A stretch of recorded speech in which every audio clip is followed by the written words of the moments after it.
Good morning, guys. We're ready for another episode of Foundation Kids Storytime. My name is Jason. I'm excited to read this story to you today. I had to reach down deep into our bookshelves to find a good story for you guys.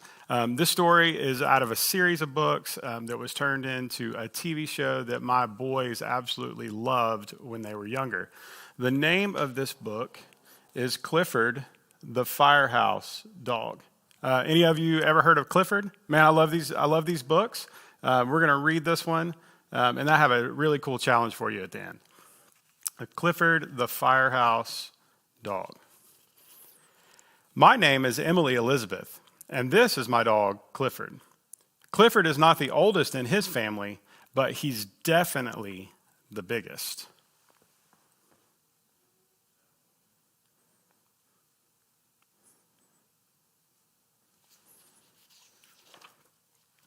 Last week, Clifford and I went into the city to visit Clifford's brother, Nero. Clifford knew the way of how to get to his brother's place. Nero lives in a firehouse. He is a fire rescue dog. Do you see how big Clifford is? Look at him running over there next to the cars and trucks. He's way bigger than even that big blue truck. And you see the picture over here. That Clifford arrives with Emily Elizabeth at Station 13, where Nero is the fire rescue dog. I asked the firefighters if Clifford could help them. They thought he was the right color for the job. Just then, a group of school children came in for a fire safety class. And you see the pictures here. Clifford is the perfect color red. He's like fire engine red. It matches the fire truck. And Emily Elizabeth right there talking to all the firefighters. And then they get to see the kids that are there for the safety class. Nero showed the kids for the fire safety class what to do if their clothing was on fire. He told them to stop, drop, and roll. To smother the flames, you stop, you drop to the floor, and roll until the fire is out. That's Clifford, Clifford's brother Nero right there pointing to the poster for the kids that are in the safety class. And you see there that Nero's using the example of stop, drop, and roll.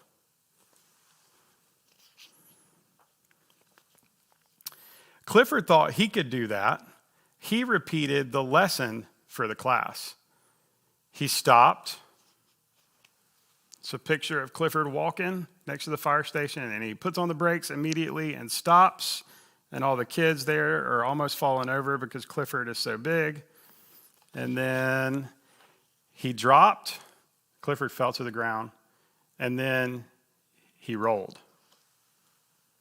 Now, I wonder what's going to happen here. Clifford fell to the ground, and it looked like it made a really big thud, and people are falling over. And then he decides to roll, just like the directions say, but it looks like he's going to get into some trouble. What do you think? But he rolled a little bit too far.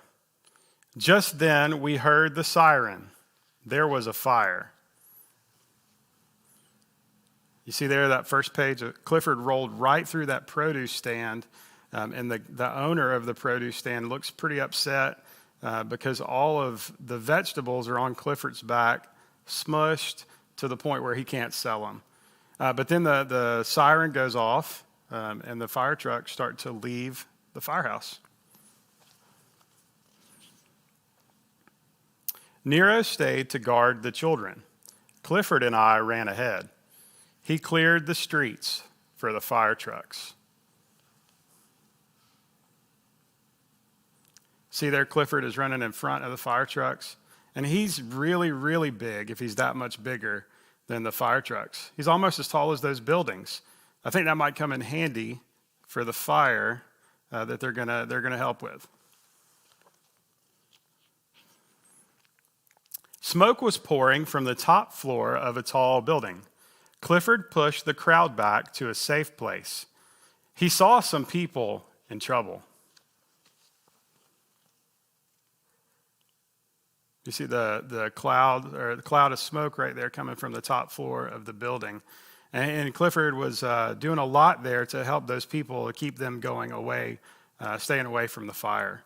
And then the fire trucks pulled right behind Clifford so they could help the people who were stuck on the top floor of the building during the fire.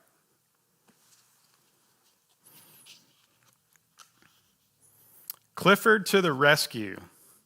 The heavy hose was very hard to unreel. Clifford gave the firefighters a hand.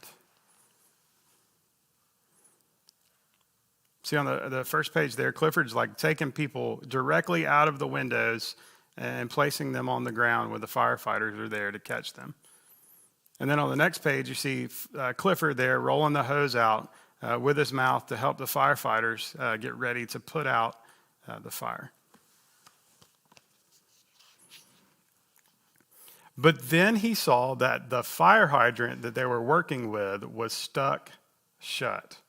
Thank goodness Clifford was there to unstick it.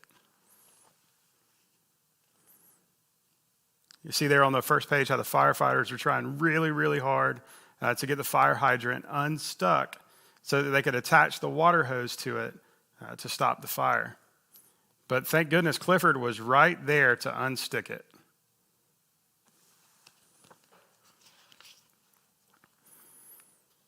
They had to get the smoke out of the building, so Clifford made a hole in the roof. The firefighters were calling for more water. The picture of Clifford being tall enough to poke a hole in the roof with his paw so that the smoke could get out from more places. And then you see Clifford, as they're calling for more water, he takes the water tank off the top of a building to see if he could help the firefighters put out the smoke and the flames in the building next to it. Clifford found some water. He helped clear the smoke away. See Clifford there dumping the big barrel of water on top of the building. I'm sure that the firefighters were happy to have his help. And then he took a big breath and he blew all of the smoke out of the top floor of the building that was on fire.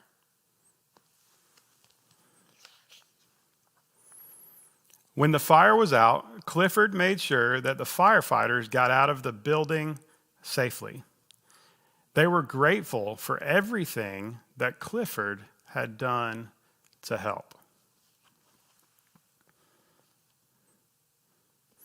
So I love this first picture. You can see Clifford reaching his paw in to grab all of the firefighters that might have been on that top floor trying to help the people that were stuck in the fire. And you see the next page, Clifford hugging all the firefighters that were there to do their job.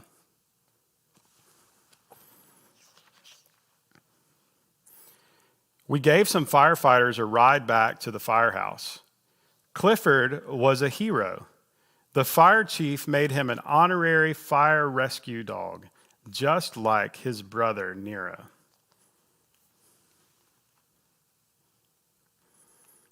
Look at all the firemen getting a ride back on Clifford's back, right there behind Emily Elizabeth, all the way back to station number 13 where they started. And you see that cool certificate that Clifford got and that really, really tiny fireman's hat that probably looks tiny just because Clifford's so big. They got a great certificate there for him, and they're all jumping up and down thanking him for his help. And then the last page of this book is a list of all sorts of fire safety rules that you probably need to go through with your parents at your house to know the different types of ways, that if you guys were to have an emergency at home, to deal with that fire. But the biggest reason I chose to read this book today for you guys is because with us all being stuck at home or not getting out in the community very often, there's still lots of ways that we can help serve those people in our community that need it. So the challenge today for between now and to next week is to be like Clifford. Not necessarily to put out a fire. We don't want you to start a fire at home or do any of that crazy stuff, but we want you to go out into your community or figure out a way to do it online or virtually. Handwrite a note to somebody. Send out some food to neighbors that might need it. Go see if you can help your neighbors by cutting their grass or picking up some trash that might be there. Do something in your community, and make sure to tag us at Foundation Newnan on Facebook or Instagram so that we can see the good stuff that you're doing in your community, just like Clifford did in the book that we read today. Thanks for joining us. We hope you have a great rest of the day, and go out, serve your community, and show us what you did over the course of the next week. Thanks for being with us today.